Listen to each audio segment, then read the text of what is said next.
Hello everyone, আসসালামু আলাইকুম। Cooking প্যাশনে আপনাদের সবাইকে স্বাগতম। চলে এলাম আর একটা নতুন রেসিপি নিয়ে। আজকে আমি তৈরি করে দেখাবো আলুর পুরে ভরা ব্রেড রোল। এই ব্রেড রোলটা একটু অন্যরকম করে বানিয়েছি। আশা করছি ভিডিওটা ভালো লাগবে। আর ভালো লাগলে প্লিজ লাইক দিবেন। আর এরকম মজার মজার রেসিপি পেতে আমার চ্যানেলটি সাবস্ক্রাইব করে আমার পাশে থাকবেন। তো চলুন রেসিপিটা শুরু করা যাক।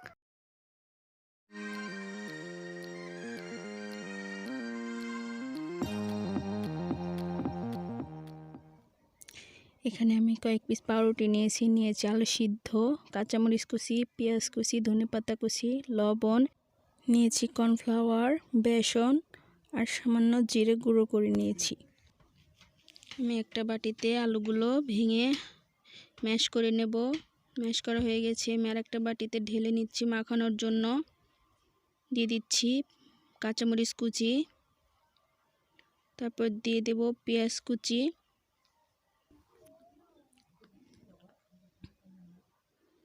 দিয়ে দিচ্ছি ধনেপাতা কুচি, সামান্য লবণ, তারপর হাত দিয়ে একটু মেখে নেব ভালো করে। দিয়ে দিচ্ছি একটু বেসন, একটু কর্নফ্লাওয়ার। এখন আবারও ভালোভাবে মিশিয়ে নেব। দিয়ে দিচ্ছি একটু জিরে গুঁড়ো।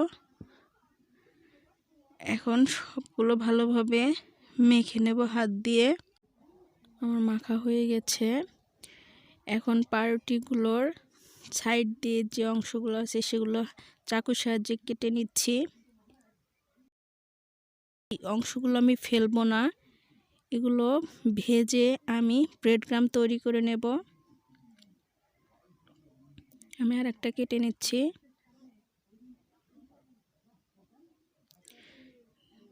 এখন এগুলো একটি বেলনের সাহায্যে বেলে নেব, যাতে একটু পাতলা হয়, রোলটা করতে সুবিধা হয়। আমি আর একটা করে নিচ্ছি। এরকম করেই সবগুলো আমি বেলে নেব।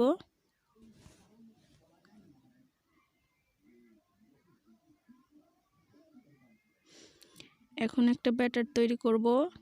তার জন্য এখানে দিয়ে দিচ্ছি ময়দা, তারপর সামান্য একটু পানি দিয়ে ভালোভাবে মেশাতে হবে। বেশি পাতলাও করব না, আবার বেশি ঘনও করব না। ব্যাটারটা দেখুন এরকম ঘন হবে। এখন পাউরুটির উপরে একটু পানি লাগিয়ে নেব। তারপর আলুর পুরটা দিয়ে এরকম করে ঘুরিয়ে নিতে হবে। আর শেষে একটু ময়দার ব্যাটার দিয়ে লাগিয়ে নিতে হবে, যাতে ভাজার সময় খুলে না যায়।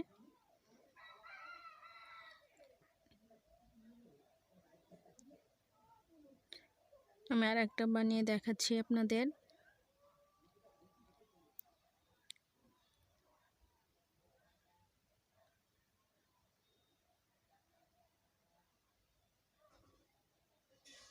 আবার একটু ময়দার ব্যাটার দিয়ে লাগিয়ে নিচ্ছি। আমি এরকম করে সবগুলো বানিয়ে নেব। দেখুন আমি ব্রেড ক্রাম্ব তৈরি করে নিয়েছি। এখন একটা রোল এই ব্যাটারের ভিতরে দিয়ে ভালোভাবে ডুবিয়ে তারপর ব্রেড ক্রাম্বের ভিতরে দিয়ে নিচ্ছি। এখন ব্রেড ক্রাম্বটা ভালোভাবে লাগিয়ে নিতে হবে।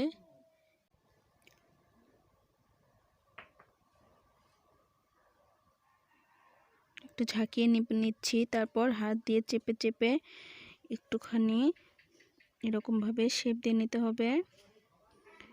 হয়ে গেল আমার একটা। আমি আর একটা করে নেব।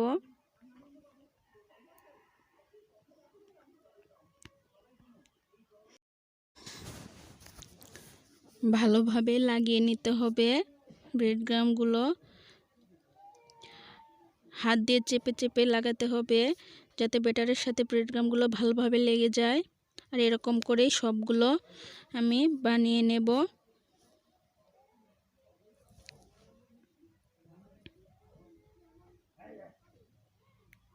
দেখুন আমার সবগুলো বানানো হয়ে গেছে। এখন ভাজার জন্য কড়াইয়ে তেল দিয়ে দিলাম। তেলটা গরম হয়ে গেছে, এখন একে একে রোলগুলো দিয়ে দেব। আর এই রোলগুলো একদম অল্প আঁচে ভাজতে হবে, বেশি তাড়াহুড়ো করা যাবে না, তাহলে বাইরেটা পুড়ে যাবে আর ক্রিস্পি হবে না, খেতেও ভালো লাগবে না। তো একটু সময় নিয়ে ভাজতে হবে। আমি এবার উল্টিয়ে দিচ্ছি। ভালোভাবে উল্টিয়ে পাল্টিয়ে ভাজতে হবে, তাহলে চারপাশে সুন্দর কালার হবে। এরকম করে উল্টিয়ে দিলাম। দেখুন বন্ধুরা, রোলের কালারটা চলে এসেছে।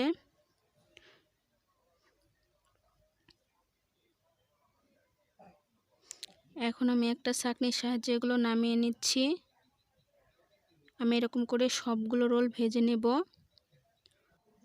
তো তৈরি হয়ে গেল আমার আজকের আলুর পুরে ভরা ব্রেড রোল। আমি আপনাদেরকে একটা ভেঙে দেখাচ্ছি ভিতরটা কেমন হয়েছে। দেখুন বন্ধুরা, ভিতরটা অনেক সুন্দর হয়েছে। তো এরকম মজার মজার রেসিপি নিয়ে হাজির হব আবারও আপনাদের মাঝে। আজকের মতো বিদায় নিচ্ছি। সবাই খুব ভালো থাকবেন। আল্লাহ হাফেজ।